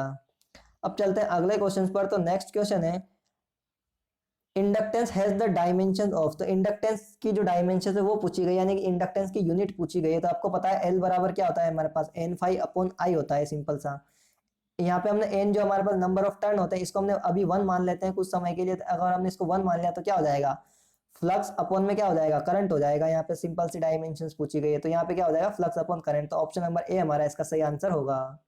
नेक्स्ट क्वेश्चन पर चलते हैं। अगला क्वेश्चन है question number 33, the area of hysteresis loop in a is a measure of. तो यहाँ पे हमारा जो हिस्टेरेसिस एरिया, जो हिस्टेरेसिस लूप होता है वो किसको मेजर करता है। तो यहाँ से आपको पता है जो हमारा ये हिस्टेरेसिस लूप जो होता है हमारे पास, इससे हम क्या मेजर करते हैं, जो हमारा जो एनर्जी लॉस पर साइकिल होता है उसको मेजर करते हैं। ये हमारे पास बी होता है और ये एच होता है। तो इस हिस्टेरेसिस जो कर्व है हमको ये क्या बताता है कि हमारा एनर्जी लॉस कितना हो रहा है, यानी कि लॉसेस बताता है। जो कि हमारा नॉर्मली क्या होता है, हमारे हिस्टेरेसिस लॉसेस होते हैं, यानी कि लॉसेस को इंडिकेट करता है। तो ऑप्शन नंबर डी हमारा इसका सही आंसर होगा। नेक्स्ट क्वेश्चन पर चलते हैं। तो अगला क्वेश्चन है, which of the following is not bilateral element. जो कौन सा हमारा यहाँ पे बाइलेटरल एलिमेंट नहीं है। तो यहाँ से आपको पता होगा कि जो बाइलेटरल एलिमेंट हो जाएगा हमारा वो कौन सा हो जाएगा, कांस्टेंट करंट सोर्स हमारा क्या होता है, यूनिलेटरल एलिमेंट होता है, ना कि बाइलेटरल। हमारा रजिस्टर, कैपेसिटर और इंडक्टर तीनों क्या होता है, हमारे बाइलेटरल होते हैं। और जबकि हमारा जो करंट सोर्स होता है ये क्या होता है, यूनिलेटरल होता है। ये आपको पता है, ये अगर करंट इस डायरेक्शन में, अगर इसका डायरेक्शन ये है तो इसी डायरेक्शन में करंट को फ्लो करवाएगा। उल्टी डायरेक्शन में करंट फ्लो करवाएगा नहीं, ये इसी डायरेक्शन में, जिस डायरेक्शन में कनेक्ट है उसी डायरेक्शन में करंट को फ्लो करवाएगा। तो ये हमेशा यूनी डायरेक्शनल होता है, बाई डायरेक्शनल नहीं होता है। जबकि चाहे हम रसिस्टर में चाहे, चाहे हम इंडक्टर में चाहे, चाहे या फिर हम कैपेसिटर की बात करें, तो इसमें करंट इस डायरेक्शन में भी फ्लो कर सकते हैं इन तीनों में से, और चाहे तो हम करंट इस डायरेक्शन में भी फ्लो कर सकते हैं। ये डिपेंड करता है कि हमने इसमें सप्लाई किस पोलैरिटी, किस पोजीशन में कनेक्ट करी है। तो यहाँ पे हमारा कांस्टेंट करंट सोर्स होता है, ये यूनिलैटरल होता है, बाकी हमारे तीनों क्या होते हैं, बाइलैटरल होते हैं। तो यहाँ पे हमको बाइलैटरल नहीं बताना था, तो ऑप्शन नंबर ए हमारा इसका सही आंसर हो जाएगा, constant current source. Next question पर चलता है। तो अगला क्वेश्चन है हमारे पास, ideal voltage source should have, जो हमारा आइडियली वोल्टेज सोर्स होता है उसका जो इंटरनल रेसिस्टेंस वो कितना होना चाहिए। तो अगर हम बात करते हैं आइडियली वोल्टेज सोर्स की, तो उसके केस में हमारा इंटरनल रेसिस्टेंस 0 होना चाहिए। तो ऑप्शन नंबर सी हमारा इसका करेक्ट ऑप्शन होगा। और अगर बात करते हैं हम आइडियली करंट सोर्स की, तो उस केस में हमारा इंटरनल रेसिस्टेंस कितना होना चाहिए, इन्फिनिटी होना चाहिए। तो यहाँ पे हमारे हमसे वोल्टेज सोर्स पूछा गया है, तो वोल्टेज सोर्स का कितना हो जाएगा, 0 रेसिस्टेंस। अब चलते हैं अगले क्वेश्चन पर। तो अगला क्वेश्चन है, Kirchhoff voltage law concentrated will, जो हमारा किरचॉफ वोल्टेज लॉ, जो हमारा केवीएल है, ये हमारा किससे कंसंट्रेट करता है, नहीं किससे रिलेटेड है। तो आईआर ड्रॉप से, बैटरी ईएमएफ से, या जंक्शन वोल्टेज से। तो ये हमारा किससे रिलेट करता है, हमारा IR voltage drop plus back EMF. Option हमारे ए और बी दोनों सही है, तो ऑप्शन नंबर डी हमारा इसका करेक्ट ऑप्शन हो जाएगा, ए और बी। तो आपको पता है कि जो हमारा केवीएल होता है, इसके द्वारा हम सम ऑफ क्या करते हैं, IR drops plus sum of EMF, जितने भी हमारे वहाँ पे ईएमएफ सोर्स होते हैं उन सबका सम क्या होता है, 0 के इक्वल होता है। ये हमारे को केवीएल यानी कि किरचॉफ वोल्टेज लॉ बताता है। तो ये हमारा किसको कंसंट्रेट करता है, तो आईआर ड्रॉप्स और बैटरी ईएमएफ। तो ऑप्शन नंबर डी हमारा इसका करेक्ट ऑप्शन होगा। नेक्स्ट क्वेश्चन पर चलते हैं। तो अगला क्वेश्चन है, while Theveninizing a circuit between two terminals VTH is equal to. तो जब हम VTH कैसे निकालते हैं, तो VTH क्या होता है, हमारा ओपन सर्किट टर्म। जब VTH निकालते हैं, तो अगर हमको किसी भी सर्किट में VTH निकालना है, तो उसके लिए हम क्या करते हैं, उस दोनों टर्मिनल को क्या करते हैं, ओपन सर्किट कर देते हैं। और इस ओपन सर्किट टर्मिनल के अक्रॉस हम क्या करते हैं, VTH कैलकुलेट करते हैं। तो open circuit terminal voltage, option number D B हमारा इसका करेक्ट ऑप्शन होगा। वैसे ही अगर हम आरटीएच की बात करते हैं, तो आरटीएच जो हम सॉरी हम आईटीएच की बात करते हैं, यानी कि नॉर्टन करंट की बात करते हैं, हम शॉर्ट सर्किट करंट को निकालते हैं। यानी कि जिस लोड के अक्रॉस हमको करंट निकालनी है, तो उस लोड को हम क्या करते हैं, शॉर्ट सर्किट कर देते हैं। अब चलते हैं नेक्स्ट क्वेश्चन पर। तो अगला क्वेश्चन है, cells are connected in parallel in order to increase. जो हमारे सेल होते हैं उनको हम पैरेलल में क्यों इंक्रीज करते हैं, पैरेलल में क्यों कनेक्ट करते हैं। तो आपको पता है जो हमारे जो पैरेलल सर्किट होता है, चाहे हमने ये हमारे जो सेल है इनको हम पैरेलल में क्यों कनेक्ट करते हैं। तो आपको पता है जो पैरेलल में जो होता है वो क्या होता है, हमारा वोल्टेज तो सेम होता है, जबकि हमारी करंट क्या होती है, डिपेंड करती है हमारी पैरेलल ब्रांचेस कितनी है। तो हम सेल को जैसे हम सीरीज में सेल को कनेक्ट करते जाएंगे, तो हमारी क्या होती जाएगी, करंट इंक्रीज होती जाएगी। यानी करंट को बढ़ाने के लिए हम क्या करते हैं, सेल को पैरेलल में कनेक्ट करते हैं। और अगर बात करते हैं हम सीरीज की, इनको सीरीज में अगर हम सीरीज में कनेक्ट करना हो बहुत सारे सेल को, तो हम सीरीज में क्यों कनेक्ट करते हैं, जिससे कि इनका क्या हो जाए, सीरीज में करंट तो सेम होती है लेकिन वोल्टेज अलग अलग होता है। तो वोल्टेज रेटिंग को बढ़ाने के लिए सेल को सीरीज में कनेक्ट किया जाता है, और करंट रेटिंग को बढ़ाने के लिए सेल को पैरेलल में कनेक्ट किया जाता है। तो ऑप्शन नंबर हमारा यहाँ पे क्या हो जाएगा, ऑप्शन नंबर सी हमारा इसका सी सही आंसर हो जाएगा, क्योंकि हमसे पैरेलल पूछा गया है। तो करंट कैपेसिटी को बढ़ाने के लिए हम सेल को पैरेलल में कनेक्ट करते हैं। अब चलते हैं अगले क्वेश्चन पर। तो हमारा यहाँ पे नेक्स्ट क्वेश्चन है, question number 39। During discharging of lead acid cell the terminal voltage decreases with increases. तो यहाँ पे हमारा जो जब भी हम लेड एसिड सेल की बात करते हैं, तो उसकी डिस्चार्जिंग के टाइम पे क्या होता है, टर्मिनल वोल्टेज जो होता है वो डिक्रीज होता है। किसको डिक्रीज करने पे, यानी कि जब, तो यहाँ पे हमारा जब किसको डिस्चार्ज करने पे हमारा टर्मिनल वोल्टेज डिक्रीज होता है, तो जब उसकी डिस्चार्जिंग रेट जो डिक्रीज होती जाएगी, तो हमारा टर्मिनल वोल्टेज है वो भी क्या होता जाएगा, डिक्रीज होता जाएगा। तो ऑप्शन नंबर बी हमारा इसका सही आंसर हो जाएगा। अब चलेंगे हम अगले क्वेश्चन पर। तो नेक्स्ट क्वेश्चन है हमारे पास question number 40। The potential inside a charge hollow sphere is. जो हमारा होलो स्फीयर होता है, यानी कि हमारा जो एक होलो, ये हमारे पास होलो स्फीयर होता है, इसके अंदर जो हमारा चार्ज होता है वो कितना होता है। तो आपने अगर इलेक्ट्रोस्टैटिक में पढ़ा होगा, जो हमारे पास जो होलो स्फीयर होता है इसके अंदर हमारा इलेक्ट्रिक फील्ड इंटेंसिटी ई भी 0 होता है, क्यू भी 0 होता है, क्यू भी 0 होता है, और जो पोटेंशियल होता है वी, वी हमारा क्या होता है, कांस्टेंट होता है। कांस्टेंट का मतलब होता है कि जो हमारा वी सरफेस पे होता है वही हमारा क्या होता है, वी इनसाइड भी होता है। यानी कि होलो कंडक्टर के अंदर, यानी कि होलो चार्ज, होलो स्फीयर के अंदर हमारा उतना ही पोटेंशियल होगा जितना कि उसकी सरफेस पे पोटेंशियल होगा। तो यहाँ पे कितना हो जाएगा, ऑप्शन नंबर बी हमारा इसका सही आंसर होगा, same as that of on the surface. Option number B हमारा इसका करेक्ट आंसर होगा। अब चलते हैं नेक्स्ट क्वेश्चन पर। तो अगला क्वेश्चन है हमारे पास, the direction of induce EMF can be found by, जो हमारे जो इंड्यूस ईएमएफ की डायरेक्शन होती है वो हम कैसे फाइंड आउट करते हैं? लाप्लास लॉ से, फ्लेमिंग्स राइट हैंड रूल से, किरचॉफ वोल्टेज लॉ से, या लेंज लॉ से? तो हम जो हमारा डायरेक्ट इंड्यूस ईएमएफ की जो डायरेक्शन है वो हम फ्लेमिंग्स राइट हैंड रूल से ज्ञात करते हैं। तो ऑप्शन नंबर बी हमारा इस क्वेश्चन का सही आंसर हो जाएगा।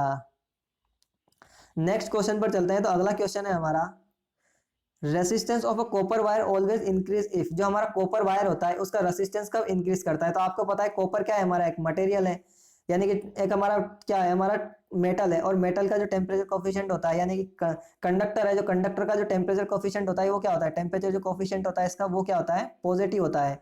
यानी कि जब टेम्परेचर कोफिशिएंट पॉजिटिव होने का मतलब है जैसे जैसे हम कंडक्टर का टेम्परेचर बढ़ाते जाएंगे तो वैसे वैसे उसका रेसिस्टेंस जो है वो भी क्या होता जाएगा, इंक्रीज होता जाएगा। तो यहाँ पे हम क्या कर रहे हैं, resistance of copper wire always increase if, तो हमेशा उसका रेसिस्टेंस कब बढ़ता है, जब हम उसका टेम्परेचर बढ़ाते हैं। तो ऑप्शन नंबर बी हमारे पास इसका करेक्ट आंसर हो जाएगा, temperature is increased. Next question पर चलते हैं। तो अगला क्वेश्चन है, two wire A and B of the same material and length length 1 and L and 2L have radius R and 2R respectively, the ratio of their specific resistance। तो आपको पता है कि हमारे पास R बराबर क्या होता है, रो L अपॉन A होता है, और हमसे रेशियो किसका पूछा है, स्पेसिफिक रेसिस्टेंस है, रो का रेशियो पूछा है, रो का रेशियो पूछा है। और आपको क्वेश्चन में दिया हुआ है कि ये जो दोनों मटेरियल है वो क्या है, दो मटेरियल है हमारा सेम मटेरियल है, यानी कि दोनों एक ही मटेरियल है। आपको क्वेश्चन पे ध्यान देना है, दोनों सेम मटेरियल है।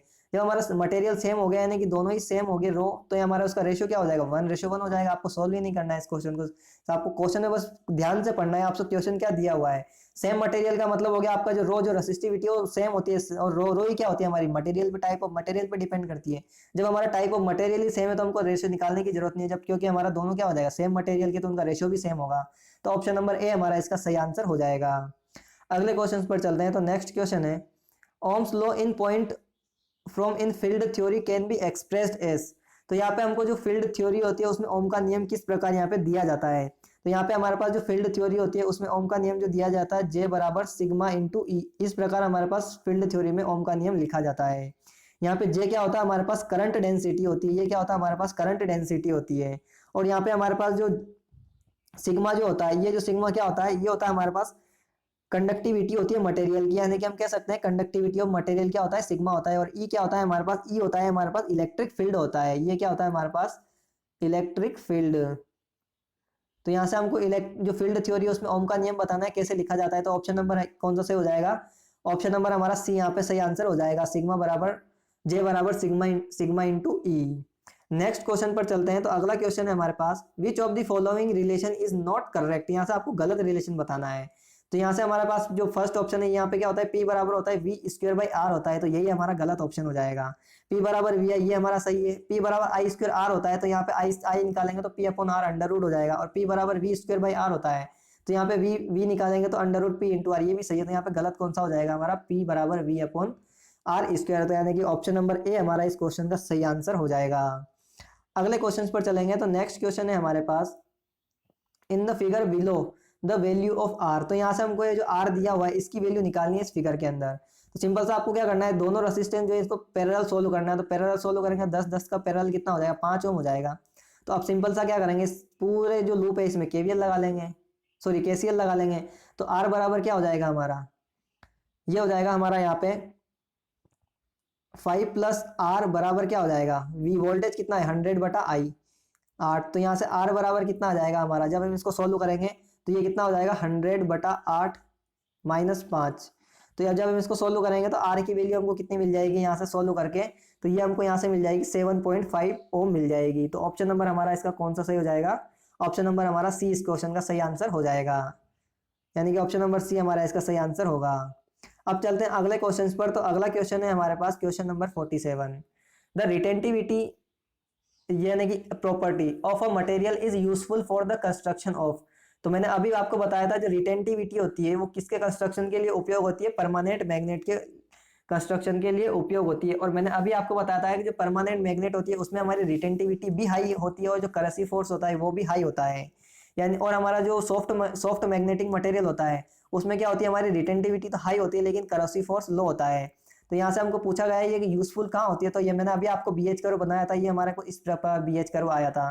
तो इसमें क्या होता है, रिटेंटिविटी भी हाई होती है और करसिव फोर्स भी हाई होता है, दोनों ही हाई होते हैं। तो ये किसको बनाने के लिए यूज होते हैं, परमानेंट मैग्नेट को बनाने के लिए यूज किए जाते हैं। और यहाँ पे हमारे पास जो सॉफ्ट मैग्नेटिक मटेरियल होता है वो हमारे किसको बनाने के लिए यूज किया जाता है, तो उससे हम इलेक्ट्रोमैग्नेट बनाते हैं। यानी कि हमारे इस क्वेश्चन का सही आंसर क्या हो जाएगा, परमानेंट मैग्नेट। नेक्स्ट क्वेश्चन पर चलते हैं। तो अगला क्वेश्चन है which of the following material are diamagnetic material. तो यहाँ से हमको डायामैग्नेटिक मटेरियल बताना है कि डायामैग्नेटिक मटेरियल कौन सा हो जाएगा। तो हमारे यहाँ पे सिल्वर और कॉपर ये दोनों क्या होते हैं, डायामैग्नेटिक मटेरियल होते हैं। तो ऑप्शन नंबर बी हमारा इसका करेक्ट आंसर होगा। ये हमारे क्या होते हैं, डायामैग्नेटिक मटेरियल होते हैं। बाकी हम बात करते हैं आयरन की, तो आयरन हमारा क्या होता है, फेरोमैग्नेटिक मटेरियल होता है। ये क्या होता है, हमारा फेरोमैग्नेटिक मटेरियल होता है। यानी कि हमको यहाँ पे डाया बताना, तो डाया तो कौन सा हो जाएगा हमारा, सिल्वर और कॉपर। तो ऑप्शन नंबर बी हमारा इस क्वेश्चन का करेक्ट आंसर होगा। नेक्स्ट क्वेश्चन पर चलते हैं। तो अगला क्वेश्चन है temporary magnet are used in. तो हमारी जो टेम्परेरी मैग्नेट होती है वो किसमें उपयोग की जाती है, एक हमारी होती है परमानेंट मैग्नेट और एक होती है हमारी टेम्परेरी मैग्नेट। टेम्परेरी मैग्नेट कौन सी होती है हमारी, ये होती है इलेक्ट्रोमैग्नेट। इलेक्ट्रोमैग्नेट क्या होती है कि हम कोई भी एक कंडक्टर लिया, इस कंडक्टर पे हमने क्या किया, वाइंडिंग कर दिया और इसको हमने क्या कर दिया, सप्लाई से कनेक्ट कर दिया ऐसे, ये प्लस और ये माइनस। तो इसी को हम क्या बोलते हैं, टेम्परेरी मैग्नेट बोलते हैं। और इसी को हम क्या बोलते हैं, इलेक्ट्रोमैग्नेट बोलते हैं। तो ये हम कहाँ उपयोग करते हैं, जनरेटर में, लाउड स्पीकर में या मोटर में। तो हम सभी जगह इसी का उपयोग करते हैं, इलेक्ट्रोमैग्नेट का। इसी को हम टेम्परेरी मैग्नेट कहते हैं। तो ऑप्शन नंबर डी हमारा इसका सही आंसर हो जाएगा। हम कभी भी जनरेटर हो गया, मोटर हो गया या फिर लाउड स्पीकर हो गया, इसमें कभी भी हम परमानेंट मैग्नेट का उपयोग नहीं करते हैं। क्योंकि परमानेंट मैग्नेट होती है उसमें क्या होता है, धीरे धीरे टाइम के रेस्पेक्ट में क्या होता है, उसमें एजिंग इफेक्ट होता जाता है और उसके कारण उसकी जो मैग्नेटिक प्रॉपर्टीज होती है वो खत्म होती जाती है। लेकिन इलेक्ट्रोमैग्नेट में हमारा ऐसा नहीं होता है। इसी कारण से हम किसका यूज करते हैं, इलेक्ट्रोमैग्नेट का यूज करते हैं, यानी कि टेम्परेरी मैग्नेट का यूज करते हैं। अब चलते हैं अगले क्वेश्चन पर। तो नेक्स्ट क्वेश्चन है the unit of magnetic flux. तो मैग्नेटिक फ्लक्स की आप सबको यूनिट पता होगी, जो हमारे पास जो फाई होता है इसकी यूनिट क्या होती है, वेबर होती है। तो ऑप्शन नंबर सी हमारा इसका सही आंसर होगा। अगले क्वेश्चन पर चलेंगे। तो नेक्स्ट क्वेश्चन है a material for good magnetic memory should have. तो यहाँ पे हमारा जो मैग्नेटिक मटेरियल होता है जिसकी मैग्नेटिक मेमोरी अच्छी होती है उसमें क्या होना चाहिए, यानी उसकी हाई रिटेंटिविटी होनी चाहिए। यानी कि अगर बात करते हैं ये जो हमारा BH कर्व होता है इसमें क्या होता है, हमारा हाई रिटेंटिविटी होनी चाहिए। जो टर्म है ये हमारी हाई रिटेंटिविटी होनी चाहिए। अगर किसी मटेरियल में रिटेंटिविटी हाई है तो इसका मतलब है कि वो हमारा एक अच्छा मैग्नेटिक मटेरियल है। यानी कि हम यहाँ पे अच्छे मैग्नेटिक मटेरियल की मेमोरी क्या होती है कि उसकी रिटेंटिविटी हाई होती है। और ये कौन सा होता है, हमारा सॉफ्ट मैग्नेटिक मटेरियल होते हैं जिसमें कि उसकी रिटेंटिविटी हाई होती है। यानी कि ऑप्शन नंबर हमारा सी इसका सही आंसर हो जाएगा, हाई रिटेंटिविटी। अब चलते हैं अगले क्वेश्चन पर। तो नेक्स्ट क्वेश्चन है द यूनिट ऑफ रिलक्टेंस। तो रिलक्टेंस की यूनिट क्या हो जाएगी, तो आपको पता है रिलक्टेंस क्या होता है हमारा, MMF अपॉन में क्या होता है, फ्लक्स होता है। तो MMF बराबर क्या होता है हमारा, N इंटू आई होता है। और फ्लक्स की वेबर के, फ्लक्स की जो यूनिट, फ्लक्स क्या होता है, फाई से डिनोट करते हैं। और MMF को हम किससे डिनोट करते हैं, इसे हम लिखते हैं, N का मतलब क्या हो गया, एम्पियर। ये क्या हो गया हमारा, एम्पियर इंटू टर्न। और यहाँ पे हमारे पास फ्लक्स क्या हो गया, वेबर हो गया। तो यहाँ पे हमारे पास रिलक्टेंस की यूनिट क्या बन जाएगी, एम्पियर टर्न पर वेबर। तो यहाँ पे ऑप्शन नंबर हमारा इसका सही आंसर हो जाएगा, एम्पियर टर्न पर वेबर। अगले क्वेश्चन पर चलते हैं। तो नेक्स्ट क्वेश्चन है higher the self inductance of coil. जो हमारी जो कोइल होती है इसका हायर सेल्फ इंडक्टेंस होने के कारण क्या होता है, तो ये जैसे हमारा जो इंडक्टेंस अगर कोइल का हाई है तो ये क्या करेगी, जो फ्लक्स को स्टेबलाइज करवाने में क्या करेगी, डिले करेगी। यानी कि ज्यादा देर में हमारा जो फ्लक्स है वो स्टेबलाइज होगा। यानी कि longer the delay in stabilize the study current through it. यानी कि ऑप्शन नंबर डी हमारा इसका करेक्ट आंसर होगा। अगले क्वेश्चन पर चलते हैं। तो नेक्स्ट क्वेश्चन है हमारे पास क्वेश्चन नंबर 54। क्वेश्चन नंबर 54 है हमारे पास the ratio of intensity of magnetization to magnetization force is. तो यहाँ से हमारे पास जो जाइएम होता है, जाइएम जो होता है ये क्या होता है हमारे पास, I/H होता है। यानी कि हमारे पास I क्या होता है, इंटेंसिटी ऑफ मैग्नेटाइजेशन, और यहाँ पे H क्या होता है, मैग्नेटाइजेशन फोर्स होता है। इसे हम क्या बोलते हैं, जाइएम। और जाइएम क्या होता है हमारा, इसी को हम क्या बोलते हैं, ससेप्टेबिलिटी बोलते हैं, ससेप्टेबिलिटी बोलते हैं। तो यानी कि हमारे पास ससेप्टेबिलिटी का जो फॉर्मूला होता है वो क्या होता है, I/H होता है। और I क्या होता है हमारा, इंटेंसिटी ऑफ मैग्नेटाइजेशन अपॉन में मैग्नेटाइजेशन फोर्स। यानी कि ऑप्शन नंबर बी हमारा इसका सही आंसर हो जाएगा। इसके अलावा अगर बात करते हैं हम रिलेटिव परमिटिविटी, रिलेटिव परमेबिलिटी और जो ससेप्टेबिलिटी में रिलेशन क्या होता है, तो यहाँ पे हमारा जो म्यू आर होता है ये होता है 1 प्लस यहाँ पे जाइएम। ये हमारे पास रिलेटिव परमेबिलिटी और यहाँ पे ससेप्टेबिलिटी में रिलेशन होता है। ये भी काफी बार एग्जाम में पूछा जा चुका है, तो ये भी आपको साथ में याद रखना है। नेक्स्ट क्वेश्चन पर चलते हैं। तो अगला क्वेश्चन है the unit of relative permeability is. तो यहाँ से हमारी जो रिलेटिव परमेबिलिटी की बात की गई है, यानी कि म्यू आर की बात की गई है। तो आपको पता है जो हमारी परमेबिलिटी होती है ये क्या होती है, म्यू बराबर म्यू नॉट म्यू आर होती है।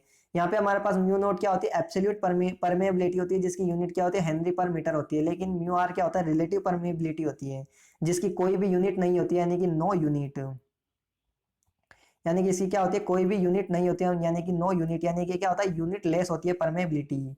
तो यहाँ पे हमारा क्या हो जाएगा, रिलेटिव परमेबिलिटी की यूनिट क्या हो जाएगी, it is dimensional less. Option number D हमारा इसका सही आंसर होगा। अगले क्वेश्चन पर चलते हैं। तो अगला क्वेश्चन है, paramagnetic material have relative permeability of. तो हमारे पास तीन तरह के मैग्नेटिक मटेरियल होते हैं। एक होता है हमारे पास डायामैग्नेटिक मटेरियल, जिनकी जो परमेबिलिटी ऑफ म्यू आर होती है वो लेस देन 1 होती है। दूसरे हमारे पास होते हैं पैरामैग्नेटिक मटेरियल, तो उनकी जो परमेबिलिटी होती है म्यू आर वो ग्रेटर देन 1 होती है। उसी के साथ एक होते हैं हमारे पास फेरोमैग्नेटिक मटेरियल, तो उनकी जो परमेबिलिटी होती है वो ग्रेटर देन क्या होती है, 1 होती है, यानी कि बहुत ज्यादा होती है। तो यहाँ से हमसे पैरामैग्नेटिक मटेरियल की परमेबिलिटी पूछी गई है, तो ये क्या हो जाएगी हमारी, स्लाइटली ग्रेटर देन 1। तो यहाँ पे आप देख सकते हो ऑप्शन नंबर बी हमारा इसका सही आंसर हो जाएगा, स्लाइटली मोर देन यूनिटी। अब चलते हैं अगले क्वेश्चन पर। तो नेक्स्ट क्वेश्चन है हमारा, in the left hand rule four finger always represent. जो हमारा लेफ्ट हैंड रूल होता है उसमें हमारा जो फोर फिंगर होता है ये किसको रिप्रेजेंट करता है। तो हमारा जो फोर फिंगर होता है ये किसको रिप्रेजेंट करता है, तो ये हमारा मैग्नेटिक फील्ड लाइंस को प्रोड्यूस करता है। यहाँ पे अगर बात करते हैं हम लेफ्ट हैंड रूल की, तो हमारा जो लेफ्ट हैंड रूल होता है कुछ इस प्रकार हमारा हमको यहाँ पे लेफ्ट हैंड रूल देखने को मिलता है। ये हमारा कुछ लेफ्ट हैंड रूल होता है। तो इसमें जो फोर फिंगर हमारी ये वाली उंगली जो होती है ये हमको किसको रिप्रेजेंट करती है, मैग्नेटिक फील्ड लाइन को रिप्रेजेंट करती है। और जो हमारा थंब जो होता है ये थंब किसको रिप्रेजेंट करता है, तो ये हमारा डायरेक्शन ऑफ फोर्स को रिप्रेजेंट करता है, या फिर हम कह सकते हैं मोशन को रिप्रेजेंट करता है। और ये हमारे जो जो फिगर होती है, थर्ड फिगर होती है, ये हमारे किसको रिप्रेजेंट करती है, इंड्यूस वोल्टेज की डायरेक्शन को रिप्रेजेंट करती है, कि हमारा वोल्टेज किस डायरेक्शन में इंड्यूस हुआ है। सॉरी, ये हमारे इंड्यूस करंट की डायरेक्शन को रिप्रेजेंट करती है यहाँ पे जो थर्ड फिगर होती है। और अगर यही थर्ड फिगर हमारी राइट हैंड रूल में होती है तो इंड्यूस वोल्टेज को रिप्रेजेंट करती है। अगर हमसे लेफ्ट हैंड पूछेगा तो इंड्यूस करंट को रिप्रेजेंट करेगी, और राइट हैंड रूल में हमारी जो थर्ड फिगर है किसको, इंड्यूस वोल्टेज को रिप्रेजेंट करेगी। बाकी हमारे थंब और जो फोर फिंगर है दोनों यहाँ पे राइट हैंड और लेफ्ट हैंड के केस में दोनों सेम होते हैं। दोनों यहाँ पे थंब, दोनों केस में हमारा थंब मोशन को या फोर्स को रिप्रेजेंट करता है, और जो फोर फिगर होती है हमारी मैग्नेटिक फील्ड लाइंस को रिप्रेजेंट करती है। तो यहाँ से हमसे फोर फिंगर पूछा गया तो ये किसको रिप्रेजेंट करेगी, मैग्नेटिक फील्ड को। अगला क्वेश्चन है 1 टेस्ला इज इक्वल टू। तो आपको पता है हमारे पास जो फ्लक्स डेंसिटी बी बराबर क्या होता है, फाई अपॉन ए होता है। और फाई क्या होता है हमारे पास, वेबर पर मीटर स्क्वायर, बराबर हम इसको क्या लिखते हैं, एक टेस्ला भी लिखते हैं, टेस्ला। तो यहाँ पे हमारे पास एक टेस्ला किसके बराबर होता है, वेबर पर मीटर स्क्वायर के बराबर होता है। तो ऑप्शन नंबर बी हमारा इसका सही आंसर हो जाएगा। अब चलते हैं अगले क्वेश्चन पर। तो नेक्स्ट क्वेश्चन है हमारे पास क्वेश्चन नंबर 59। क्वेश्चन नंबर 59 है, the electromagnet has 50 turn and a current of 1 ampere flow through a coil. If the length of the magnetic circuit is 200 mm, what is the magnetic field strength. तो यहाँ से हमको magnetic field strength बतानी है। तो magnetic field strength का मतलब होता है हमारा, हमको यहाँ से H बताना है। तो H बराबर क्या होता है हमारा, NI अपॉन L होता है। सिंपल सा इस फॉर्मूले में वैल्यू पुट अप करनी है। यहाँ पे हमको नंबर ऑफ टर्न कितने दिए हुए हैं, तो ये हमको दिए हुए हैं 50 दिए हुए हैं। ये कितने दिए हैं हमको, 50 दिए हुए हैं। और करंट कितनी दी हुई है हमको, 1 एम्पियर दिया हुआ है। और लेंथ हमको यहाँ पे मीटर में रखनी है, जबकि हमको दी किसमें, हमको 200 mm में दी हुई है, यानी कि 200 mm दी होती है। जब इसको मीटर में चेंज करेंगे तो ये कितनी हो जाएगी हमारे पास, 0.2 मीटर हो जाएगी। तो इसको सोल्व करेंगे तो यहाँ पे 0 हटाया तो यहाँ पे ऊपर चला गया, इसको काटेंगे 2, ये हो जाएगा 5, तो ये कितना हो जाएगा हमारे पास, 55 का 25 और 0, यानी कि 250 एम्पियर टर्न पर मीटर। ये हमारे पास क्या हो जाएगा, H की वैल्यू हो जाएगी। यानी कि ऑप्शन नंबर हमारा सी इस क्वेश्चन का सही आंसर हो जाएगा। नेक्स्ट क्वेश्चन पर चलते हैं। तो अगला क्वेश्चन है हमारे पास question number 60। Question number 60, a square cross sectional magnet has a pole strength of 1 × 10⁻10 weber. यहाँ पे जो आपका जो क्वेश्चन है इसमें यहाँ पे अगर आप 10 वेबर लेके चलोगे तो आपका ऑप्शन एक भी मैच नहीं करेगा। तो यहाँ पे जो अगर हम 10 वेबर की जगह यहाँ पे आपका 10 मिली वेबर होगा तभी हमारा ऑप्शन मैच करेगा। तो यहाँ पे आपको इसका ध्यान रखना है, यहाँ पे क्वेश्चन में मिस्टेक है, यहाँ पे मिस प्रिंटिंग है, आप कुछ भी मान सकते हो। यहाँ पे 10 मिली वेबर होगा तभी हमारा ऑप्शन मैच करेगा। तो यहाँ पे हम इसको 10 मिली वेबर कंसिडर करके चलेंगे, क्योंकि मैंने इस न्यूमेरिकल को पहले सोल्व किया था। तो जब मैं 10 वेबर लेके सोल्व किया तो आंसर नहीं आ रहा है। जब जैसे ही मैंने इसको 10 मिली वेबर कंसिडर किया तो यहाँ पे हमारे सारे ऑप्शन मैच कर रहे हैं, और उसी के अकॉर्डिंग हमारे यहाँ पे ऑप्शन भी दिए हुए हैं। तो हम इसको यहाँ पे 10 मिली वेबर कंसिडर करते हुए चलेंगे। तो यहाँ पे हमको जो पोल स्ट्रेंथ दी हुई है वो कितनी दी हुई है, 10 मिली वेबर दिया हुआ है। And the cross section area of 20 mm into 20 mm, what is the strength of the distance of 100 mm from the unit pole in air, तो हमको एयर में यूनिट पोल की डिस्टेंस कितनी होगी, तो हमको यहाँ पे क्या बताना है, स्ट्रेंथ ऑफ स्ट्रेंथ बतानी है, मैग्नेटिक फील्ड की स्ट्रेंथ बतानी है। तो सिंपल सा हमको क्या बताना है, फिर से वही एच बताना है, और एच का फॉर्मूला इस बार हमको दूसरा फॉर्मूला लगाना है। और एच का फॉर्मूला अगर आपने पढ़ा होगा तो एच का फॉर्मूला क्या होता है हमारे पास, ये होता है हमारे पास फोर्स अपॉन पोल स्ट्रेंथ। ये हमारे पास क्या होता है, एच का फॉर्मूला, इसी फॉर्मूले का यूज हमको करना है। और फोर्स का फॉर्मूला आपने पढ़ा होगा 1/4 pi mu naught mu R, ये हमको यहाँ पे पुट करना है। तो यहाँ से हम इस फॉर्मूले को यहाँ पे अगर आगे डिराइव करते हैं तो एच का जो हमको फॉर्मूला एक्चुअल में फॉर्मूला अप्लाई करना है वो क्या हो जाएगा, 1/4 pi mu naught mu R into M upon D square. इस फॉर्मूले में हमको वैल्यूज को पुट करना है सिंपल सा, और हमको सारी इस वैल्यू क्वेश्चन में दी गई है। सिंपल सा मैं यहाँ पे इन सारी वैल्यूज को इस फॉर्मूले में पुटअप करने वाला हूँ। यहाँ पे अगर बात करता हूँ मैं एम की, तो हमको एम जो क्वेश्चन में कितना दिया हुआ है, तो ये मैं अभी बात कर रहा था, एम जो हमको क्वेश्चन में दिया गया है वो यहाँ से आपको 10 मिली वेबर कंसिडर करना है। तो ये किसकी वैल्यू हो जाएगी, एम की वैल्यू हो जाएगी। और डी यहाँ पे डिस्टेंस होती है, डिस्टेंस आपको क्वेश्चन में दी हुई है 100 mm। तो सिंपल सा आपको, और बाकी आपको 4 की वैल्यू 4 पाई हमारा कांस्टेंट है, म्यू नोट की वैल्यू आपको पता है 4 पाई इंटू 10⁻⁻7 होती है, और म्यू आर की वैल्यू 1 मान लेंगे एयर के लिए। तो सारी वैल्यूज हमको पता है, बस फॉर्मूले में वैल्यू पुटअप करनी है। तो यहाँ पे अगर बात करते हैं हम एच की, तो एच बराबर क्या हो जाएगा, 1/4 pi into mu naught. Mu naught कितना होता है हमारा 4 पाई इंटू 10⁻⁻7, और म्यू आर की वैल्यू हमने क्या मान लिया, 1 मान लिया, इंटू एम। एम कितना दिया हुआ है 10 इंटू 10⁻³ क्योंकि मैंने अभी बोला आपको मिली वेबर कंसिडर करना है तभी हमारा ऑप्शन मैच करेगा। और डी कितना हो जाएगा हमारा 100 mm है, तो 100 इसको मीटर में चेंज करेंगे तो 100 इंटू 10⁻³ का होल स्क्वायर हो जाएगा, क्योंकि डी स्क्वायर था नीचे। तो अब सिंपल से हमको इसको सोल्व करना है। तो जब हम इसको सोल्व करेंगे तो यहाँ से हमको इसको सोल्व करके जो एच की वैल्यू मिलेगी वो कितनी मिल जाएगी हमको, 6332.5 न्यूटन पर वेबर मिलेगी। तो यहाँ पे हम इसको अप्रोक्सीमेटली एच की वैल्यू जो ऑप्शन के अकॉर्डिंग हम इसको क्या लिख सकते हैं, 6338 न्यूटन पर वेबर लिख सकते हैं। तो यहाँ पे हमारा इसका जो सही ऑप्शन मैच करेगा इस क्वेश्चन का, वो मैच करेगा हमारा यहाँ पे ऑप्शन नंबर डी, हमारा इसका सही ऑप्शन मैच करेगा इस ऑप्शन के अकॉर्डिंग। हालांकि एग्जैक्ट वैल्यू नहीं आई, लेकिन हम इसी को टिक करेंगे क्योंकि आपको जो आंसर है वो भी इसी को करेक्ट आंसर माना है। तो यहाँ पे हमारा इसका आंसर इसी प्रकार से आएगा 6338। लेकिन अगर आप यहाँ पे 10 वेबर कंसीडर करके चलोगे तो आपका आंसर, आपका जो पॉइंट में यहाँ पे आपका पॉइंटों में आएगा, पॉइंट यहाँ पे बहुत ज्यादा आएंगे आपकी वैल्यूज। तो यहाँ पे आपको एक्चुअल जो न्यूमेरिकल होना था उसमें मिली वेबर होना था, लेकिन यहाँ पे मिस प्रिंट की वजह से यहाँ पे मिली वेबर टाइप नहीं हुआ है, यहाँ पे आपका डायरेक्ट वेबर हो गया, मिली यहाँ पे टाइप नहीं किया है, ये आपका क्वेश्चन मिस प्रिंटिंग है। अगले क्वेश्चन पर चलते हैं। तो नेक्स्ट क्वेश्चन है, voltage applied across a ceramic dielectric produces an electrolytic of 100 times greater than air. What will be the value of the dielectric constant? तो यहाँ से हमको डाइलेक्ट्रिक कांस्टेंट की वैल्यू बतानी है। तो हमने माना कि हमारे पास जो डाइलेक्ट्रिक जो होता है, हमारे पास पहले कोई कैपेसिटर था, उसमें क्या था, हमारी जो डाइलेक्ट्रिक थी वो कितनी थी, पहले केस में 1 थी। अब हमने क्या किया, जो सिरेमिक जो डाइलेक्ट्रिक था, उस जो हमारे पास 2 प्लेट थी, पहले इसमें हमारे पास ये कुछ जो डाइलेक्ट्रिक था उसकी डाइलेक्ट्रिक स्ट्रेंथ 1 थी। अब हमने उसके बीच में सिरेमिक डाइलेक्ट्रिक स्ट्रेंथ को डाल दिया।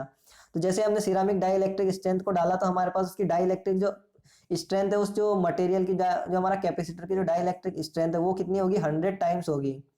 तो हमको उसका जो नया डाइलेक्ट्रिक स्ट्रेंथ है वो कितने एयर के कंपैरिजन में। तो आपको पता है हमारे पास जो फॉर्मूला होता है वो क्या होता है, एप्सिलॉन बराबर एप्सिलॉन नॉट एप्सिलॉन आर होता है। तो हमसे क्या पूछा गया है, जो एप्सिलॉन आर है वो कितना होगा जब हमने 100 टाइम्स यहाँ पे इलेक्ट्रोलाइटिक फिल किया है। तो यहाँ से हमारा क्या हो जाएगा, एप्सिलॉन अपॉन एप्सिलॉन नोट। तो यहाँ पे हमारा नया नया जो हमने फिल किया है वो कितना है, 100 टाइम्स है, और पहले कितना था हमारा 1 था। तो हमारा जो डाइलेक्ट्रिक कांस्टेंट हो जाएगा वो कितना हो जाएगा, ये भी कितना हो जाएगा हमारा 100 हो जाएगा। तो ऑप्शन नंबर ए हमारा इसका सही आंसर हो जाएगा। अगले क्वेश्चन पर चलेंगे। तो नेक्स्ट क्वेश्चन है हमारे पास, which of the following material has the highest value of dielectric constant. तो यहाँ पे आपको 4 मटेरियल दिए हुए, इनमें से हमको सबसे हाईएस्ट डाइलेक्ट्रिक स्ट्रेंथ किसकी होती है। तो यहाँ पे हमारे पास जो सबसे ज्यादा डाइलेक्ट्रिक स्ट्रेंथ जो हमको देखने को मिलती है, तो वो हमको यहाँ पे देखने को मिलती है सिरेमिक की जो डाइलेक्ट्रिक स्ट्रेंथ होती है वो यहाँ पे सबसे ज्यादा होती है। और सिरेमिक की जो डाइलेक्ट्रिक स्ट्रेंथ होती है वो कितनी होती है, अप्रोक्सीमेटली 7000 यहाँ पे सिरेमिक की डाइलेक्ट्रिक जो कांस्टेंट डाइलेक्ट्रिक कांस्टेंट है वो यहाँ पे हमको डाइलेक्ट्रिक कांस्टेंट जो है सिरेमिक का वो 7000 के आसपास देखने को मिलता है। अगर बात करता हूँ मैं यहाँ पे एयर का, तो एयर के लिए यहाँ पे हमारा डाइलेक्ट्रिक कांस्टेंट जो होता है वो 1 होता है। उसी प्रकार अगर बात करता हूँ मैं यहाँ पे वैक्यूम की, तो वैक्यूम के लिए हमारा डाइलेक्ट्रिक कांस्टेंट होता है वो उसके लिए भी 1 होता है। ग्लास के लिए अगर बात करता हूँ मैं, तो ग्लास के लिए होता है हमारा डाइलेक्ट्रिक कांस्टेंट, वो कितना होता है हमारे पास 9 के आसपास होती है। पेपर के लिए अगर बात करूँ मैं, तो पेपर के लिए कितना होता है 2 होता है, और माइका के लिए कितना होता है हमारा 6 होता है, और सबसे ज्यादा किसके लिए होता है, सिरेमिक के लिए होता है 7000।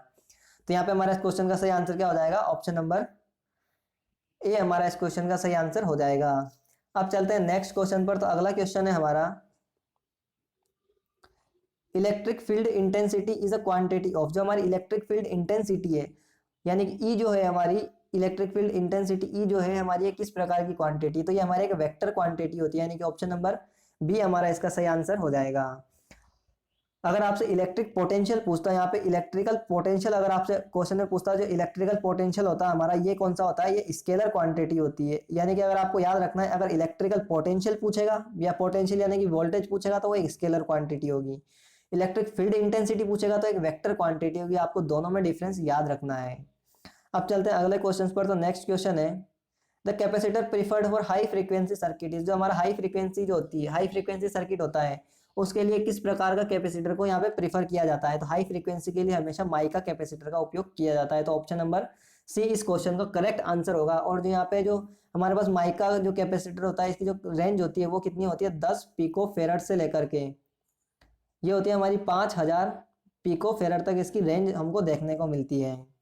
अब चलते हैं नेक्स्ट क्वेश्चन पर। तो अगला क्वेश्चन है, the surface integral of a normal component of electric displacement D over any closed surface equal to charge enclosed by the surface, this statement is associated with. तो यहाँ पे हमारा क्या होता है, जो सरफेस इंटीग्रल होता है, जो कि हमारा क्या होता है, जो चार्ज होता है हमारा इलेक्ट्रिक चार्ज होता है, ई जो होता है वो हमारा बराबर होता है क्यू अपॉन एप्सिलॉन नॉट के। तो ये जो हमारा नियम है, ये हमारा लॉ है, ये किसका नियम है, तो ये हमारा किसका नियम है, गॉस का नियम है। तो ऑप्शन नंबर यहाँ पे क्या हो जाएगा हमारा, ऑप्शन नंबर बी हमारा इसका सही आंसर जाएगा गॉस लॉ। और गॉस लॉ के अलावा के नियम के अनुसार क्या होता है, हमारा कोई भी जो क्लोज सरफेस होता है, तो उसके अंदर मान लो हमारा कितने चार्ज है, Q1 हो गया हमारा, Q2 हो गया और माइनस Q3 हो गया। तो जो टोटल चार्ज होता है हमारे पास, जो टोटल हमारे पास चार्ज होता है वो क्या होता है हमारे पास, तो plus Q1 plus Q2 minus Q3, ये हमारे पास इसके अंदर टोटल चार्ज होता है गॉस के नियम के अकॉर्डिंग। तो यहाँ पे हमारा क्या हो जाएगा, ऑप्शन नंबर बी हमारा इसका सही आंसर हो जाएगा।